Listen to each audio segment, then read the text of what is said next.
ترأس جلالة الملك محمد السادس نصره الله بالقصر الملكي بالرباط مجلسا وزاريا للمصادقة على مشروعين وتنظيم.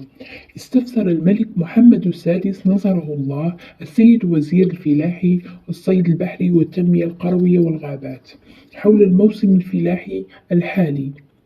الذي تميز بتساقطات مطرية مهمة في جميع منطقة المملكة، ساهمت في انتعاش مختلف الأنشطة الفلاحية بما يبشر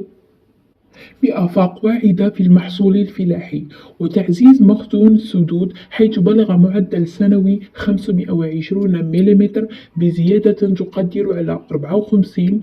54% مقارنة مع معدل سنوي 30 سنة الماضية، وما أثر على مخزون السدود الذي بلغ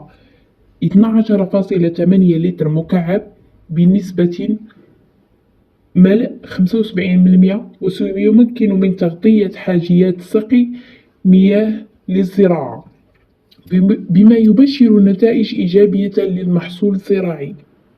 وتم تقديم عرض حول برامج الجيل الجديد للتنمية الترابية المندمجة بغلاف مالي ينهز 210 مليار درهم على مدى 8 سنوات بهدف تحسين ظروف عيش المواطنين وتعزيز التنمية الاقتصادية. وصدق المجلس الوزاري على مشروعين قانونيين